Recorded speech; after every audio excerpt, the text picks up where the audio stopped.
చిన్నప్పుడు చందమామని చూపించి అన్నం తినిపిస్తారుగా ఎవరైనా? కానీ కాస్త పెద్దయ్యాక చందమామ పుస్తకాన్ని చూస్తే ఇక అన్నం అక్కర్లేదనిపించింది.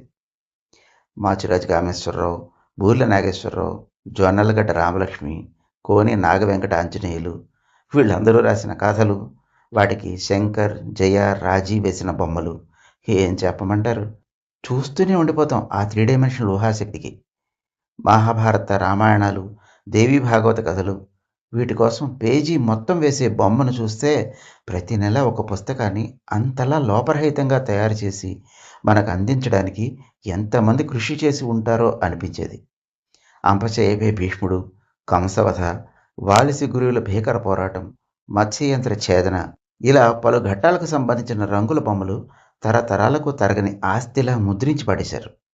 ఇక జానపద ధారావాహికలకి చిత్ర బొమ్మలు.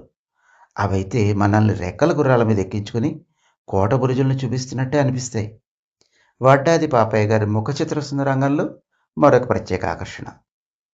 అనకాపల్లి వర్తక సంఘం వారి అనుబంధ గ్రంథాలయం ఒకటి ఉండేది, శారదా లైబ్రరీ. అక్కడ ఒక ఏడాదికి చెందిన చందమామలు 12ంటిని ఒక పుస్తకంగా కుట్టి ఉంచేవారు.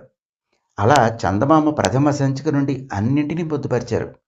ఎంతో శ్రద్ధగా నిర్వహించే ఆ బైండింగ్ కార్యక్రమంలో ఒక రకమైన తపన, తన్మయత్వం కనబడేది నాకు. ఒక్క పేజీ కూడా చిరక్కుండా, అక్షరాల్ని కుట్టులోకి పోనివ్వకుండా జాగ్రత్త పడేవారు.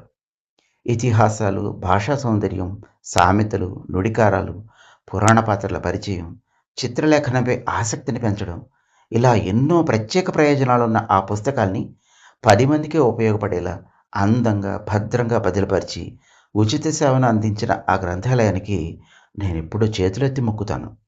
నమ్మండి నమ్మకపోండి, 7, 8 సంవత్సరాల పిల్లల నుంచి 60 ఏళ్ల వృద్ధుల వరకు అందరి దగ్గర తలొక చందమామ బైండు ఉండేది. రాత్రి 8 గంటల వరకు చదువుకోనిచ్చేవారు.